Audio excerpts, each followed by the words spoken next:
The only thing we can be sure of about the future is that it will be absolutely fantastic. 5, 4, 3, 2, 1.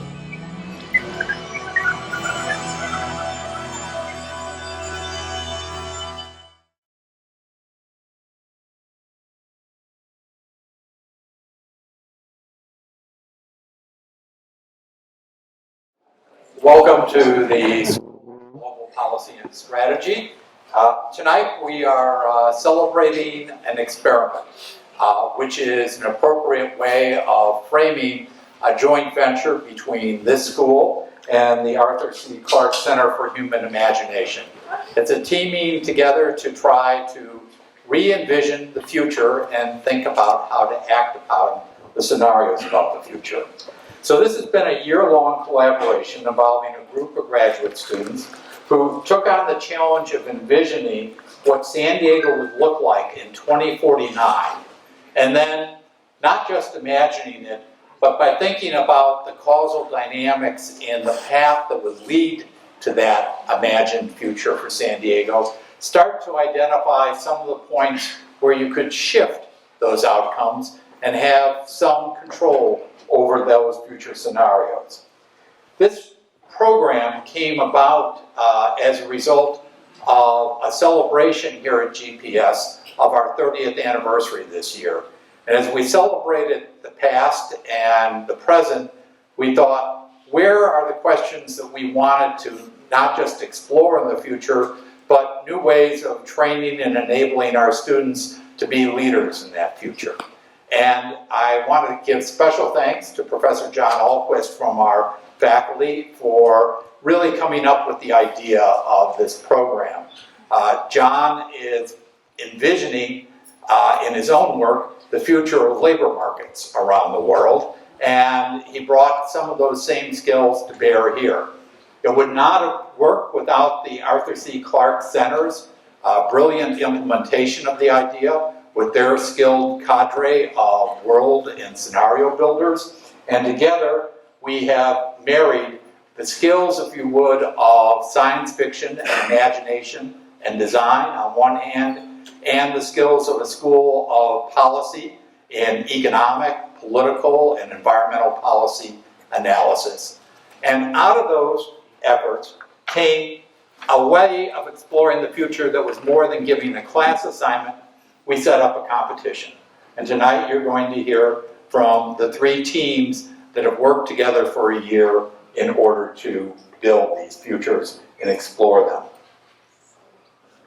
The last thing I'd like to say before we get to the main events of the evening is that it is very hard for any university, but especially for great research universities, to, in a sense, reimagine the fundamentals of their educational approach.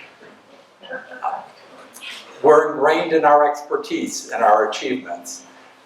Pulling out and stepping back and thinking a second way about how we could go about what we think we're already doing well is a challenge to all of us on the faculty and leadership of a school. And this is very much a living laboratory for us about ways of reinventing education for the next 30 years to come, as we imagine how the world may operate at a global, a regional, and a local level. So with that said, let me introduce our guest of honor tonight and our keynote speaker. And he is Kim Stanley Robinson. Kim Stanley Robinson, Stan Robinson, is the winner of the trifecta of major science fiction awards, the Hugo, the Nebula, and the Locus Award. He is famed in his work as a best-selling author in his Mars trilogy, his trilogies exploring California, and many other major works. He brings to bear in all of those efforts a really fascinating mixture of political and institutional and environmental imagination with a true passion for the issue of the sustainability of planet Earth and, if you would, the human species. It's appropriate that not only is he a leader in his field, but he is an alum of UCSD, part of a cadre of great science fiction authors who have been graduates of UCSD. So we are just delighted tonight to share somebody who is an early pioneer for this campus in these efforts at rethinking and redesigning the future. And we're delighted that he will join two others in judging the work of our panels of students later this evening. And with this, let me turn it over to Kim Stanley Robinson. Welcome. And I was very excited when I got this invitation, because it seemed to me that when I was asked to talk about San Diego in the year 2049, that I would get to talk about San Diego in the year 2049. Very exciting. But as I thought about it and worked on the talk, I realized that in fact, that can't be the topic, because it doesn't work. Because as John Muir said, and I'm a graduate of John Muir College, whenever you try to pluck one thing out, you find it's hitched to everything else in the universe. And we can stick to this planet for this talk, but you can't talk about the fate of San Diego 30 years from now without talking about the fate of the rest of the Earth and human civilization 30 years from now, because San Diego will just be one local manifestation of it. It's a global fate, and there is no such thing as a pocket utopia.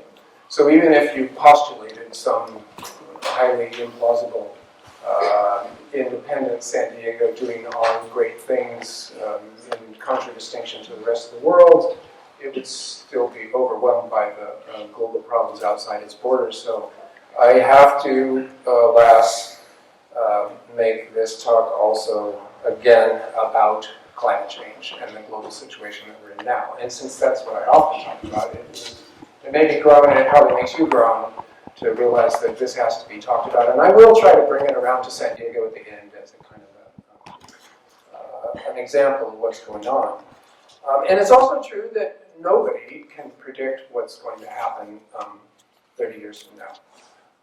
It's not only too far out in the future, but also starting from this moment right now, we can either fall into a disaster, a mass extinction event caused by human action, so the Anthropocene as mass extinction event, or we could conceivably rally our resources and our expertise and our sense of community and bring together a quite prosperous and even glorious future. And the discrepancy between the bad future, in science fiction terms, the dystopian option, and the utopian option that faces us right now is so huge as to be part of the definition of our time. The feeling of disorientation, the feeling of an inability to come to grips to it or to create a cognitive map for it is partly created by the felt reality that the future could be really bad, it could be really good, and unfortunately also a kind of law of the excluded middle. The least likely is some kind of muddling down a middle line that's kind of in between good and bad and is kind of okay. The parameters of the problem is such that we're likely to be shoved either one direction or another, as if on one of these peninsulas off Black's Cliffs, it's going down at a steep slope, and you fall off either to one side or the other, and it gets very difficult to go the other way. It's an attenuating peninsula where we're going to fall one way or the other. So it is interesting, however, as far as this particular assignment goes, to think about 30-year increments in history. 30 years. How much can change in 30 years? How much has changed in 30 years in the past? And that could take up way too much of this talk, but I want to point it out to you that if you were in, say, 1930 to try to predict 1960, or to think about what it would be like, you would be in big trouble. Because there's just a barrier there of World War II, of the 30s, of the 40s, of the 50s, and that is a 30 years that is very difficult. On the other hand, this may be controversial to some of you, but I'm thinking 1990, 2020, these last 30 years, well, those of us who were alive in 1990, and that's a lot of us here, what has changed in the last 30 years that we didn't see coming quite well in 1990? Not that much. So some 30-year segments are harder than hell to predict going forward. And some, you're on a trajectory that keeps going. And I would say about this 30 years that's coming next, that it is necessarily going to be one of the hard ones, one of the weird ones, the next 30 years, because we are reaching some planetary limits. This, for a while, was being called carrying capacity. That's the wrong term for it. Planetary limits is a better term. The amount of people on the planet and our uses of the resources of the planet, or of our manipulations of the biosphere, are such that we're reaching certain limits. Global Footprint Network often talks about how by August of every year we've used up the entire year's worth of renewable resources, and from August through December we are cutting into what some people might call natural capital, but in any case the renewable part of the resource is being chopped into and destroyed. Eating the seed corn might be a better way to put that. And then also there is the other thing coming, I think, that makes it really hard is climate change and the starting of a mass extinction event that is represented by these, by hitting these planetary limits. One diagnostic or one symptom of that is the climate change that we're already seeing, that we've already started on. So these next are going to be a big 30 coming up in terms of the next 30 years. And one of the only things that someone trying to predict the future can say with confidence is that what can't happen won't happen. So that's a kind of a low bar, or a minimum statement to make. But it's important to keep in mind because there are so many fantasies out there. Fantasy solutions, fantasy denials. So what can't happen won't happen. And so what will happen is something that at least has to be physically possible. And that needs to be kept in mind in this world of really omnipresent fantasies. And so I would call this situation unprecedented, but I've been thinking about that, and I realized that, yes, this situation is unprecedented, but probably, it was unprecedented when the Ice Age ended for the people of that time. The 30 Years' War, unprecedented. You can say that at every moment in history, what the humans of that era were facing was as unprecedented as far as they were concerned. So now, indeed, we are in an unprecedented situation, but maybe that doesn't make us particularly unusual as humans go. And what I can say is that now what we're facing is more unprecedented than ever before.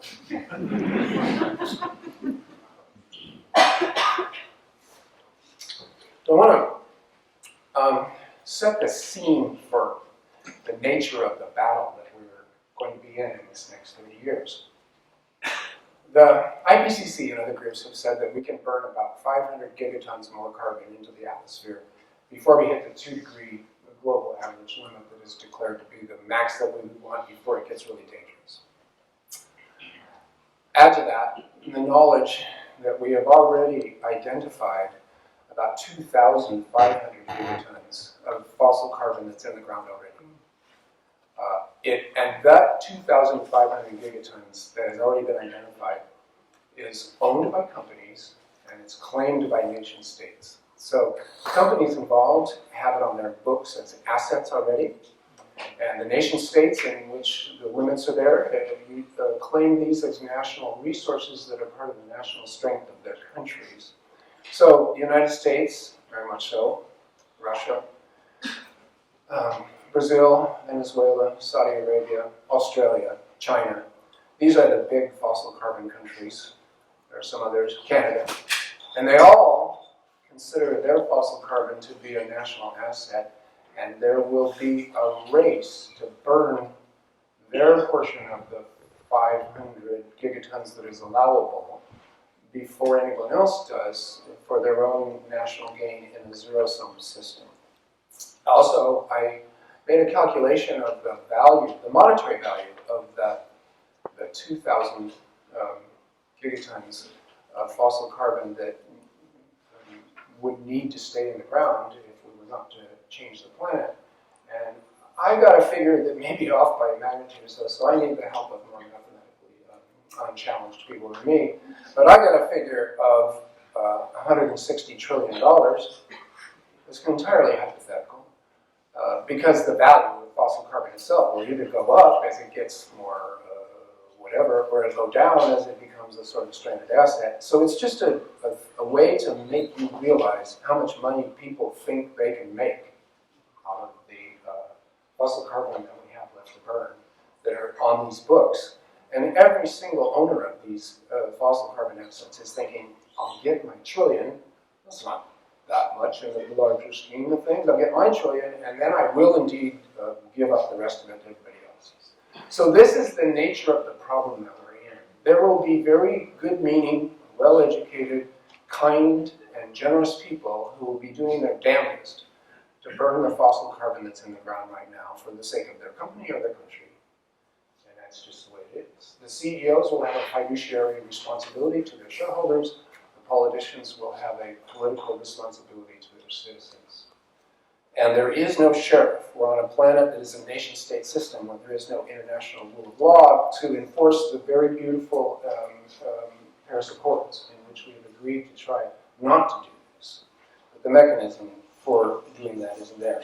So here's what I'm postulating about the next 30 years. There will be a fight over this, and the effort to decarbonize won't be fast enough.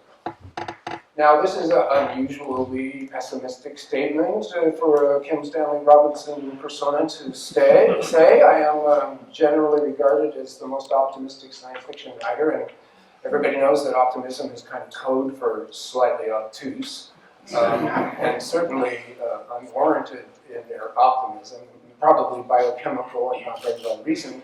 And I always have to, invoke Gramsci at that point and talk about pessimism, the intellect. Oh, I have such a pessimistic intellect, which isn't really true, but I have optimism of will, and I do think optimism has to be will.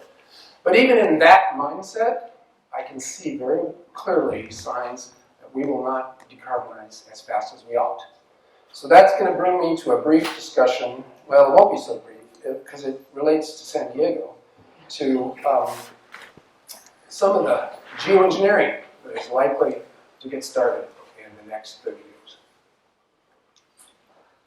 First, and much more briefly, the more famous one, solar radiation management. That we toss dust or sulfur dioxide or something into the atmosphere, deflect 1 or 2% of the sunlight that would have hit the Earth, that bounces off, cools the planet. People talk in terms of the unit involved is the Pinatubo, which was the Philippine volcano that exploded in '94. 1 Pinatubo's worth of an explosion would reduce worldwide temperature averages by 1 or 2 degrees Celsius for about 5 years. Then the dust settles to the ground and it goes away. So the people bringing it up are saying, look, you can't have a snowpiercer. That's just another fantasy. You can't cause an ice age. We have so little control of the Earth's physical systems that even deflecting 1% of sunlight is kind of an amazing accomplishment. Could be done, however, not hugely expensive. And so it gets discussed, and there is an instantaneous knee-jerk reaction I've seen everywhere, all the way across the political spectrum of, that's a bad idea. We've polluted the Earth, so let's pollute it more, and that will solve the problem, but it won't really solve the problem, and it doesn't. It just keeps us from, it just lowers temperatures for 5 years. It doesn't do anything more than that. But here's the scenario I want to present to you that in the next 30 years I deeply fear will come to pass.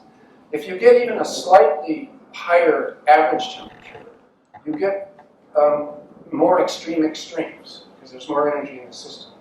We had a heat wave a few years ago that killed 70,000 people in Europe. And it was not reported very well because the 70,000 deaths were old people and infants, and they were spread across the whole European Union, and so it was 3 years later that that came out. But what happens when the air temperature gets to a certain degree that is not very far below the highest degrees ever recorded, with a high humidity, they have what they call the wet bulb temperature.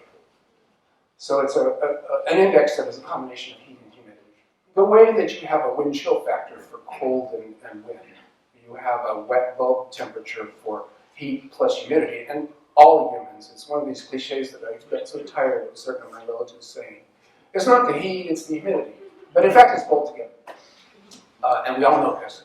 Well, you get to a certain temperature, and the human body dies. Overheats and dies of hyperthermia. And there's nothing you can do about it, because sweating doesn't work. You would have to have air conditioning, but power systems fail. And you would have to maybe be in the water, but how does that work, et cetera, et cetera. I fear that we are getting closer to a situation that there will be a mass death. There are about 6 places on Earth. They're usually near the tropics, and they're usually stacked against the mountain range that might hold the heat wave there and cook it up a little bit. It's been identified by climatologists, and if that were to happen, you could have millions of deaths in a week. And at that point, the government involved with that disaster will start solar radiation management within a month or so as a political gesture. And these are usually developing countries, as we call them. They're not the countries that have burned most of the carbon historically. So well-educated citizens from prosperous, developed countries saying, oh my God, you can't do that. That solar radiation management is messing with whatever, God's will, or things man is not able to do. There's sure to be bad side effects. The country doing it is going to say, oh, you have no standing in this discussion, and it's going to get done. So that is one geoengineering scenario that I lay forward for you, and I hope it doesn't happen in the next 30 years, but then there's also going to be 30 years after that, and 30 years after that. Okay, now, to the one that I want to talk about in more detail is sea level rise.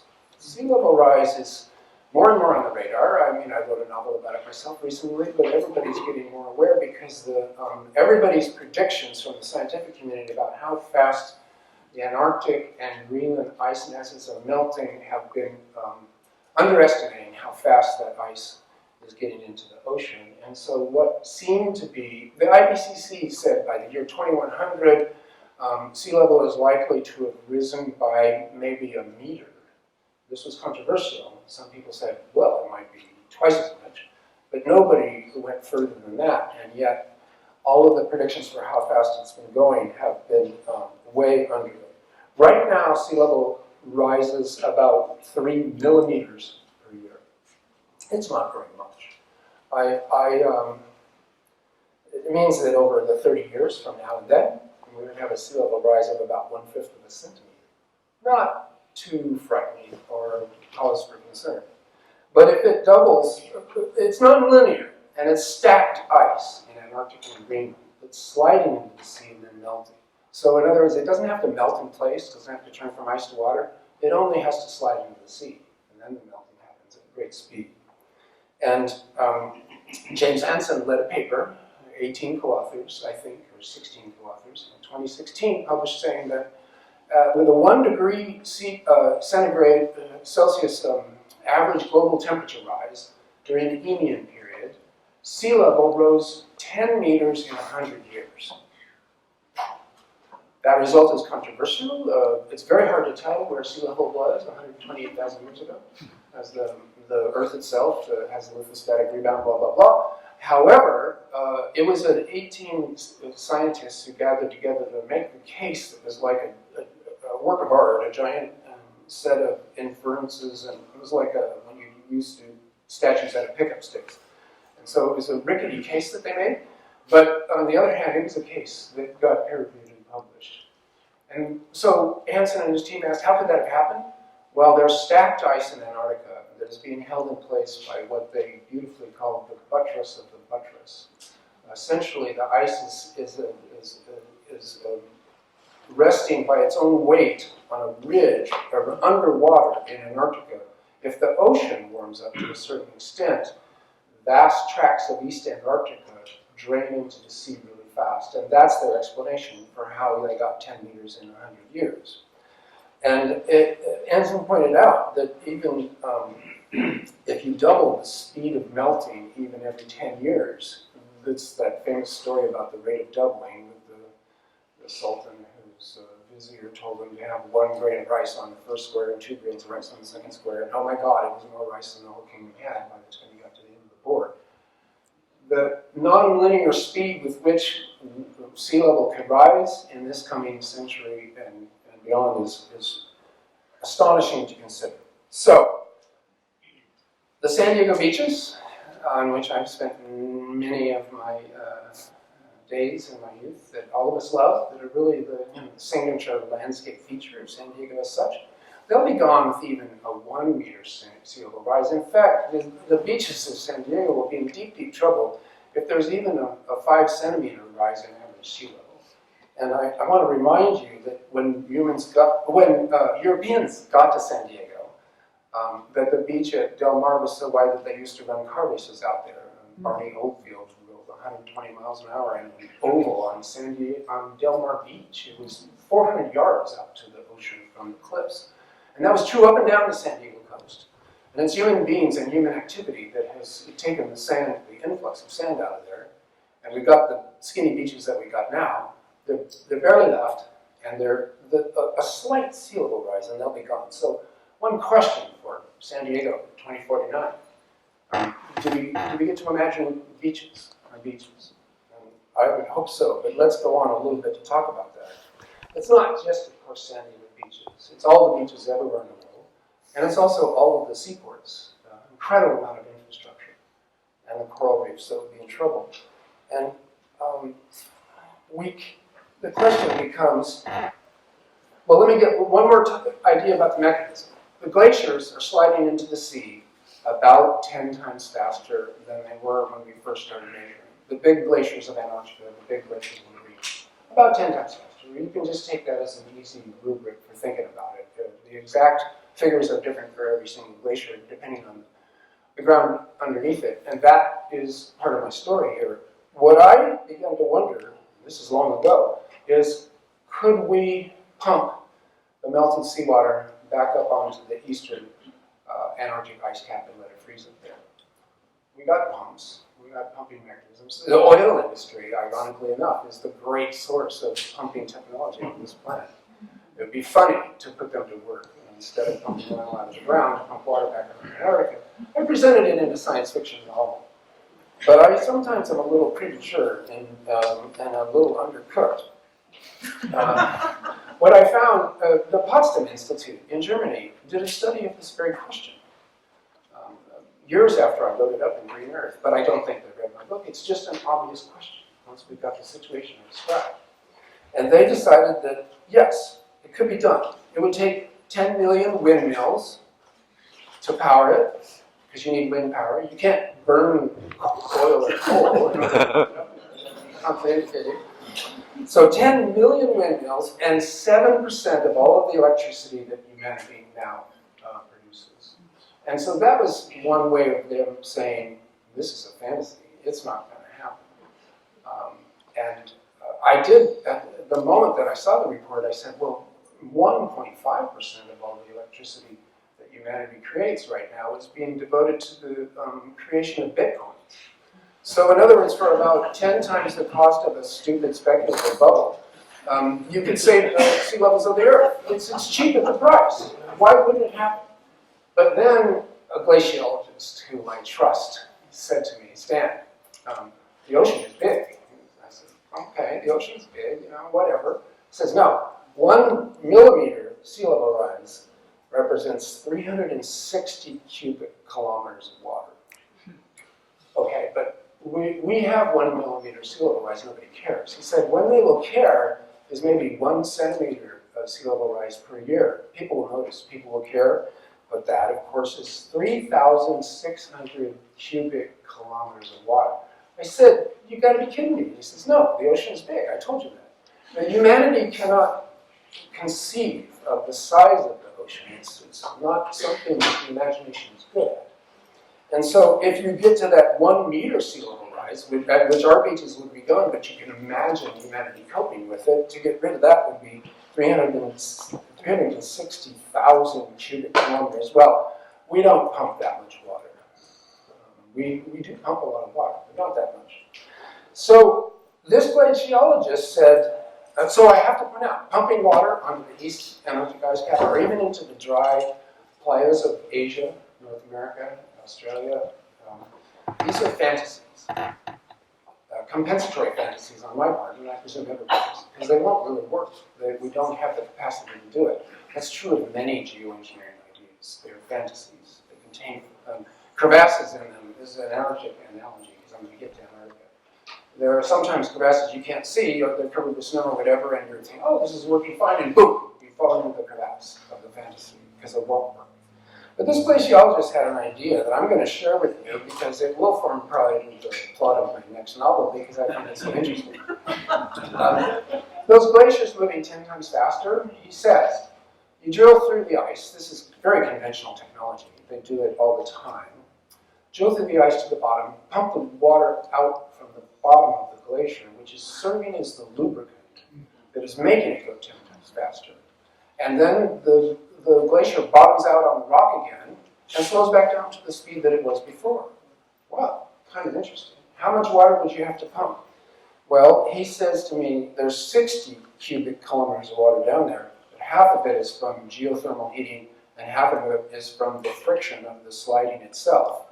He said you would only have to pump out about 20 cubic kilometers of water from underneath the Antarctic glaciers, and they would slow back down to the speed they did before. We'd be getting a 3 millimeter sea level rise every year, year after year, and that problem would be averted.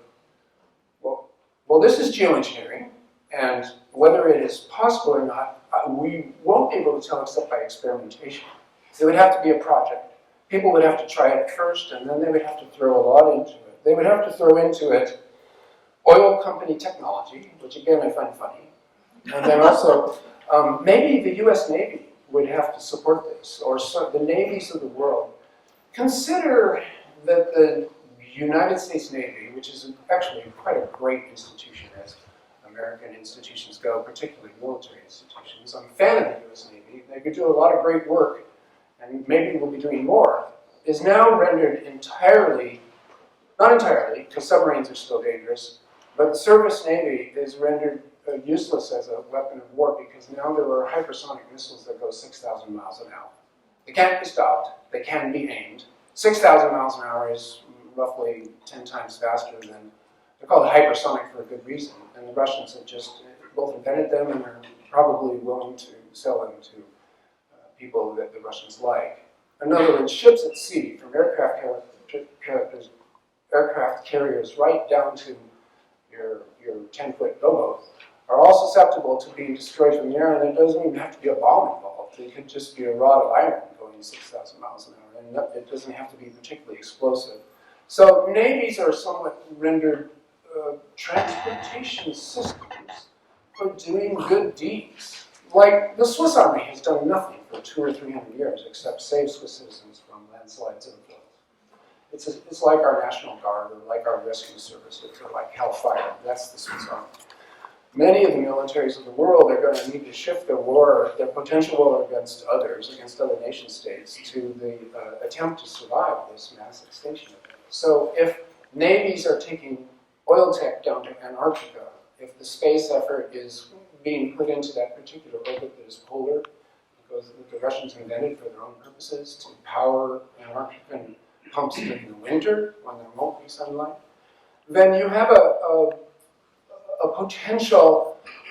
It's at least as unfantastical as solar radiation management in terms of being accomplished, something that people can accomplish, human beings can accomplish. And it might be that it would rescue the sea level. Now, the reinsurance companies might even help to pay for it, because the reinsurance companies are the insurance companies that insure the insurance companies. So Swiss Re, Munich Re, General Re, reinsurance companies are way more important than we usually think about, because they're the ones saying, we actually cannot pay for the damage of climate change. It's uninsurable. And when things are uninsurable, even your most gung-ho capitalist businesses tend not to do them. Insurance is a crucial function in this world. So the reinsurance companies would be happy to do anything that would save. Well, I tried to calculate also the cost of losing all the seaports of the world and all the beaches of the world in monetary terms. Well, first of all, it's a ridiculous exercise because these things are priceless, right? It's a value that ought not to even be put into monetary terms.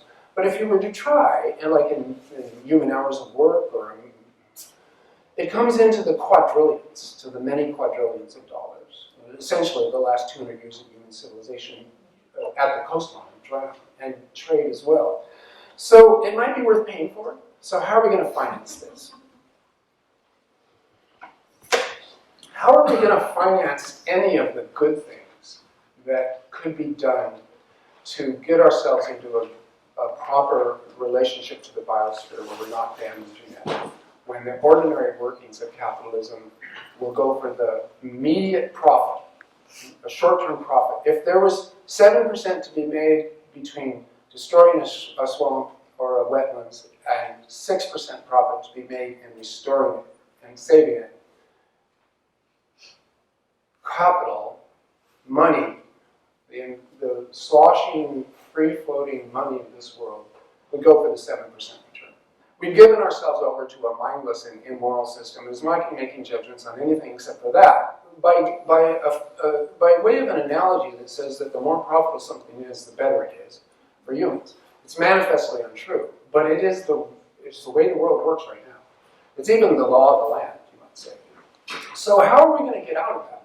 Well, it's very, very difficult, and every time I ask this question, begging people, explain this to me, at any venue that I get to, how about a financial scheme? How about a new economic system, a new political economy? It's like, well, you know what, we're in global capitalism, it's the market, what are you going to do? Well, that's not good enough.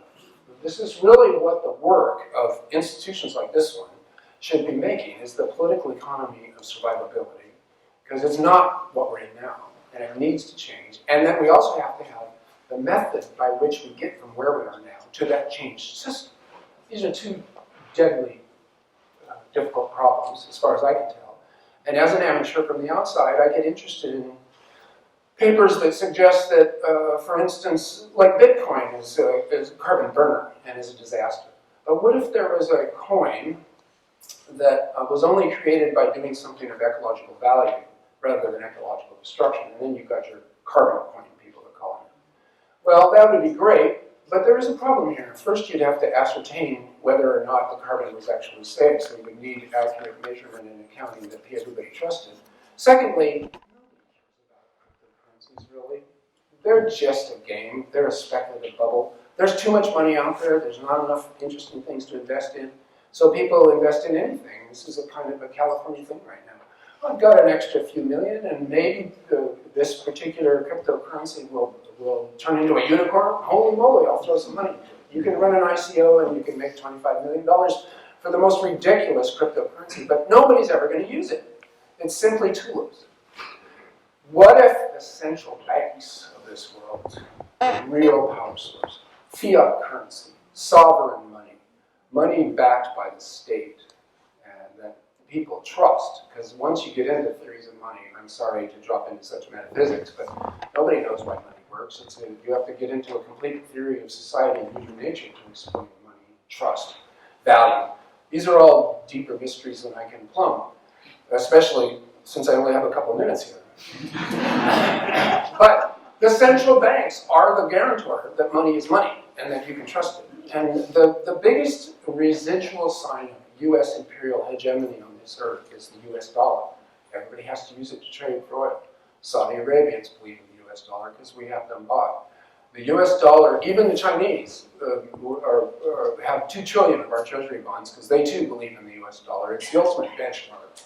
So what if the Federal Reserve, the European Union Central Bank, China's People Banks of China, and the Central Bank of Russia were to gather together and say, we issue a coin every time you can prove, and we're going to set out the conditions for proof, that you have put a ton of carbon in the ground, or even maybe kept it in the ground rather than releasing it to the air.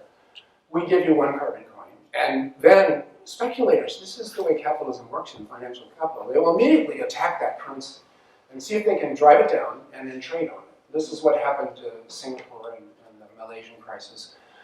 Currencies that look weak get attacked for financial advantage by finance capital. Those are nice guys that do this. It's mostly men. It's a game they play. They make money out of it. It would have to be resistant to that kind of speculation. The banks would have to say, look, this is for real. We've got 100-year bonds, but we're going to be here in 100 years, or else nobody's going to be here. And so you can invest. You can finally go long. It's easy to go short in finance, but going long is hard. It's hard to find something that's a true long investment. But if the central banks of this world said, you invest in carbon coins and you're going to be secure, then there is actually value in security. Even in finance, they always want to have a few secure investments there, and then they can play with the rest of it, knowing that they got security in these long investments that they trust, treasury bonds. If treasury bonds equal virtuous environmental ecological action, the two are coterminous, and there were long-term bonds you could buy, it would be somewhat equivalent to war bonds in World War II with the US government. I buy a bond, we win the war, I get the bond paid back with interest, it's been virtuous action. Well, this would be bigger. It would have to be internationalized. But it may be something. I see it getting discussed, and I think it might happen. So that's the stick. Then the carrot, no, that's the carrot. You get to make money. Maybe Exxon says, hey, we're cashing in our chips. We want all of our assets in carbon coin.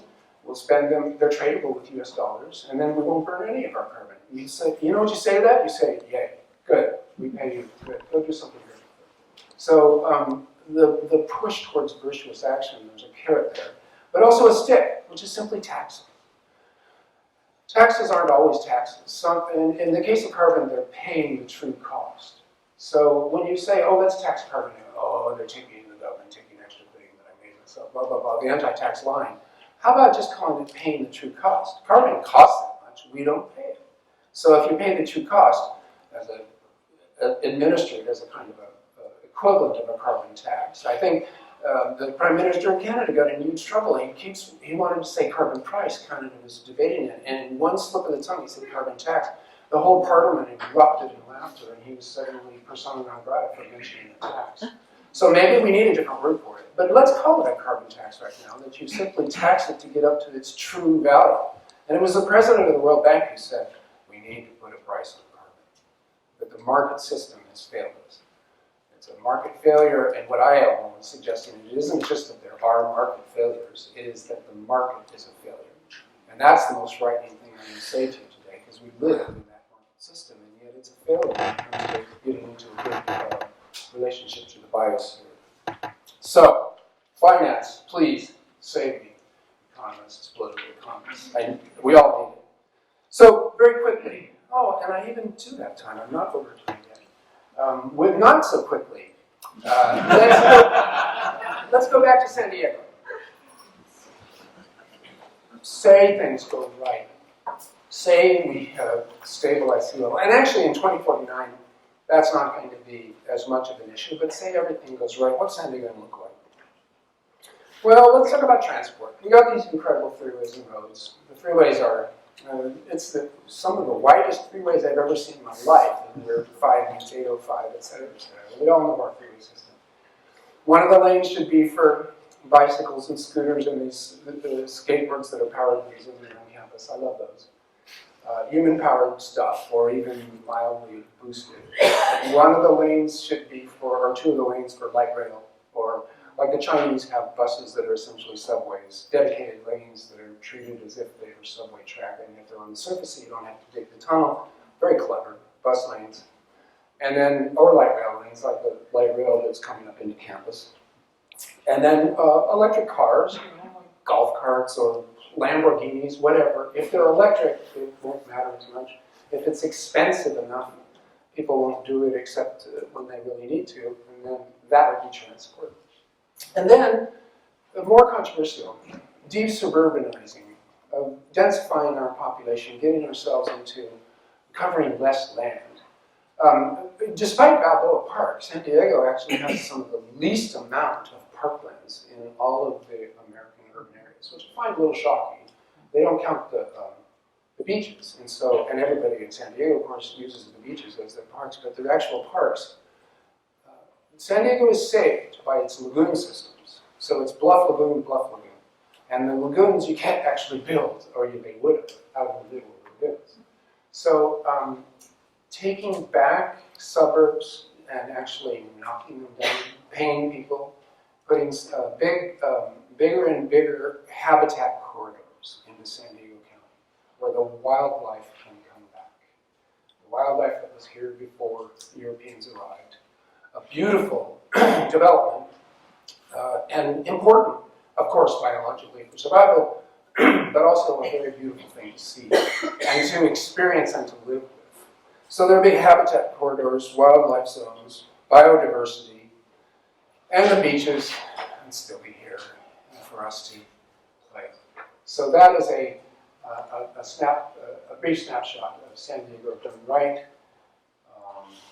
30 years from now, it can be like that. It will be the fight of our lives to make it like that. And if we don't successfully fight, it won't be like that. And it will be part of a universal disaster. So the stakes are high, but the opportunities are here. And what I see, like I come back to UCSD, I see such an amazing number of skillful, intelligent, creative people working collaboratively together through a slightly contestatory but still effective system. It's UCSD. It's one of the greatest intellectual centers on this planet. It invented biotech, which is something that I haven't even brought up that might be very interesting in 30 years, but that will be a side issue to the survivability of the planet. Maybe it will be helpful in the survivability of the planet. It'll be a UCSD thing. And so when I come here, I see this place, the expertise, the resources that come brought to bear. I think, yeah, it could happen.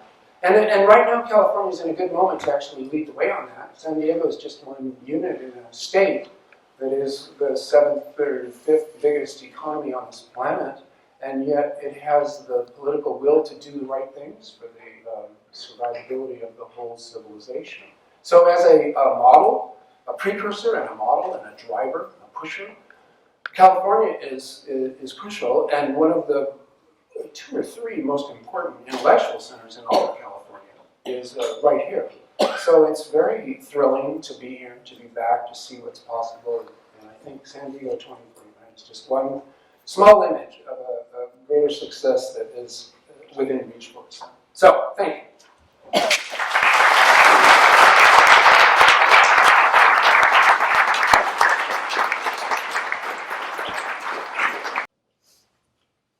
We believe we're on the verge of a paradigm shift in this world, whether it's brought through climate or technology itself.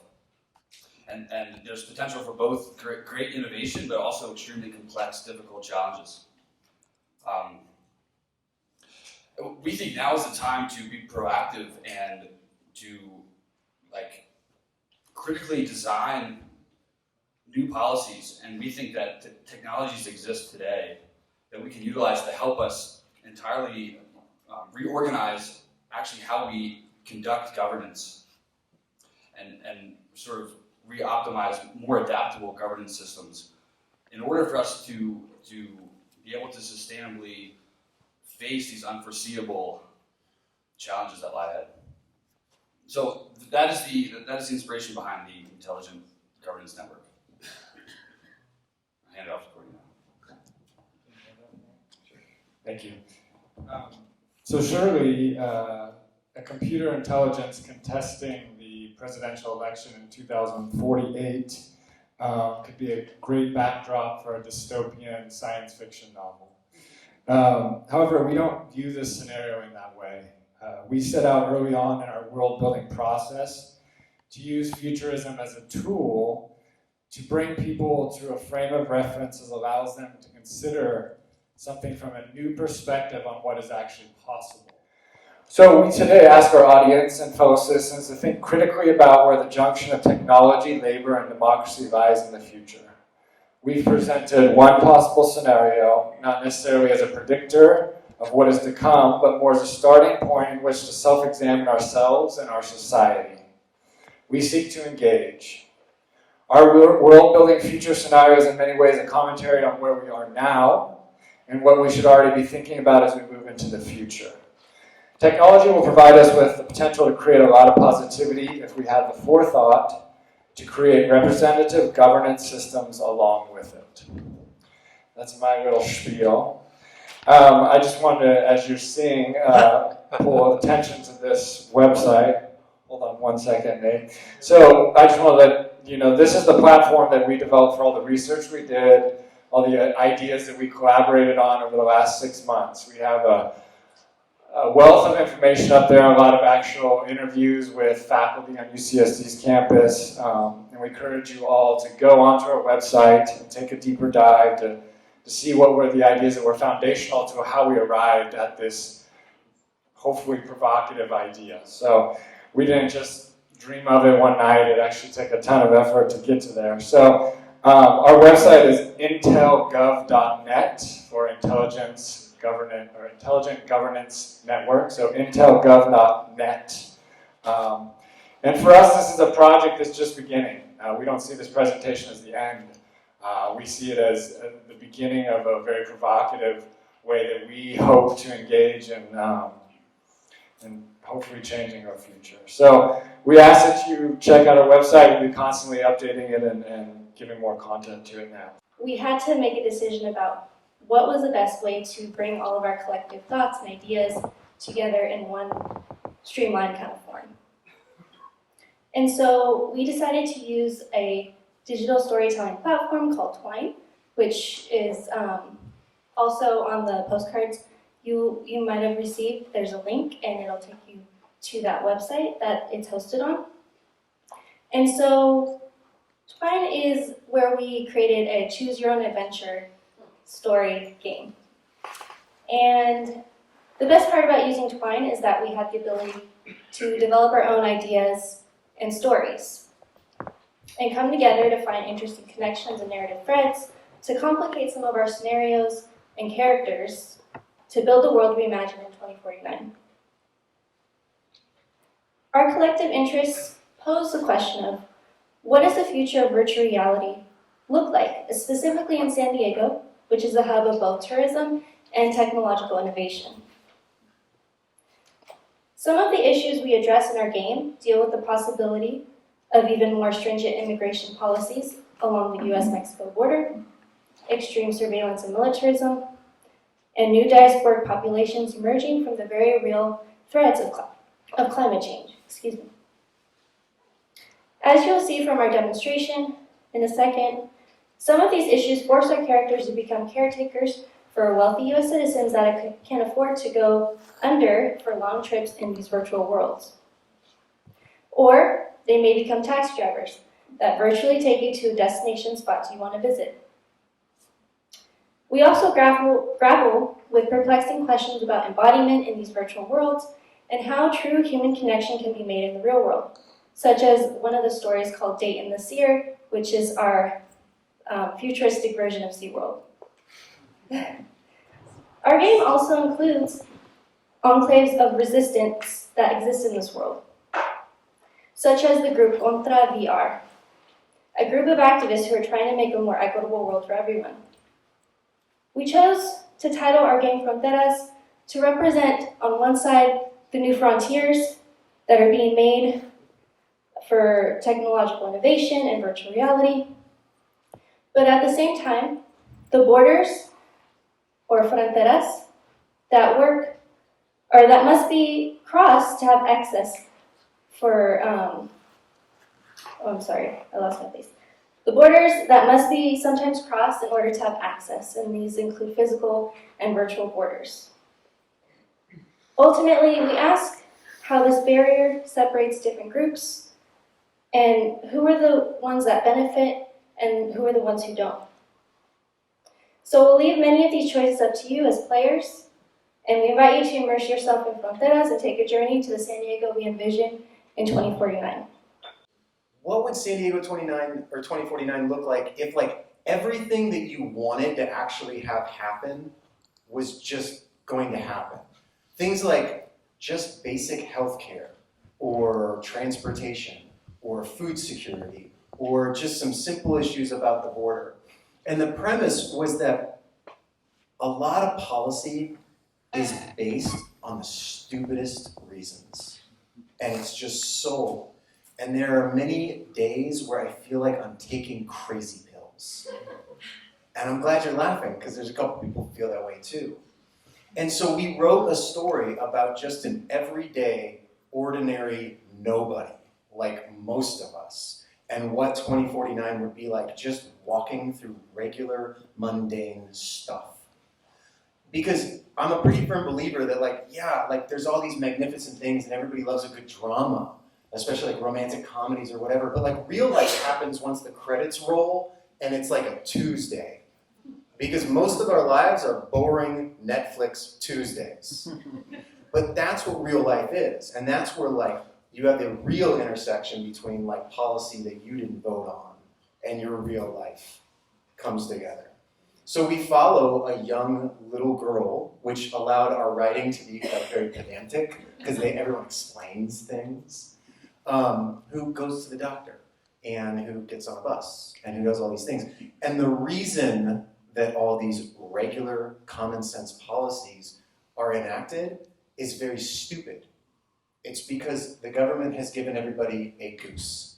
And so just to give like a little summary of our story, I think one of the unique things that we try to do is make the story of a girl who lives her life in a really wonderful paradise type of way, but we also present a world where even that goose does create peculiar problems in this world, which makes it kind of fun and interesting. And I really invite you guys to take a read and check it out. So thank you guys.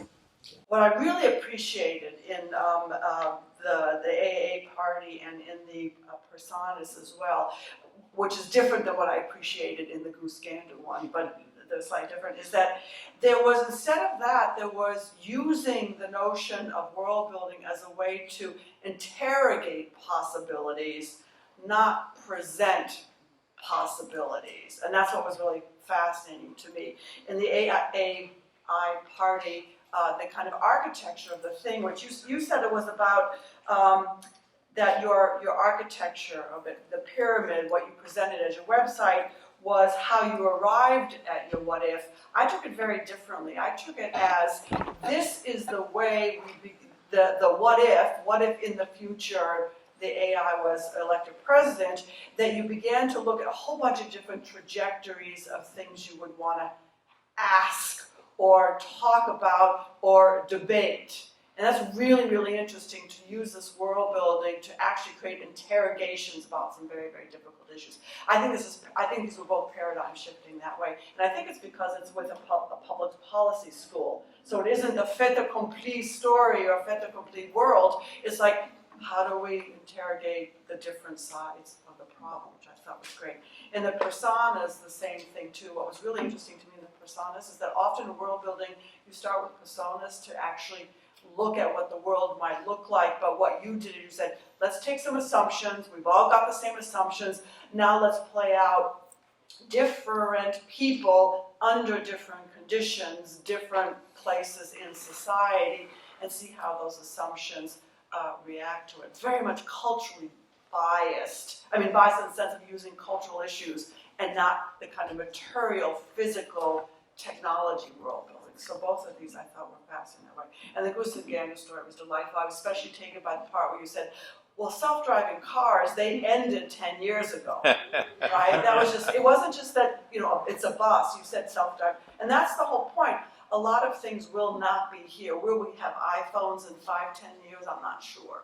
So the idea that things might actually be gone by then and not just the climate. Not just the climate. So I'd like to acknowledge the teams again for their hard work and what they produce, because again, as was mentioned, that the incentives were, you know, hopefully worth something, but in the end they were minimal. Hopefully you all were not, you know, you were in the experiment with us, you learned something, you got something from it, and you produced something. So I hope it was gratifying for you as it was for me, and I'm really thrilled that you stuck with it the whole time.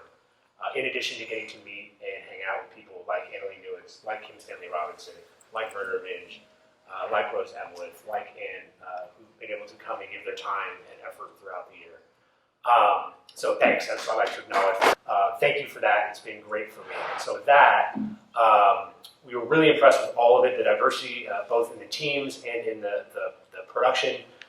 In the end, we decided that we were going to name as our victor, if you will, or our American Idol, or our GPS Idol, is going to be the AAI party, or the AI Net? Government.net. Government, anyway, .net. we all know the one. So we'd like to acknowledge him as the winner. Thank you so much. So but everybody gets something. In particular, we're happy to award to every team that's participating. You guys are going to be the inaugural recipients of the Certificate in Speculative Design and Public Policy from GPS. So that is something you are all being awarded. There's also awards up here, so I'd like all of you to come up and get them.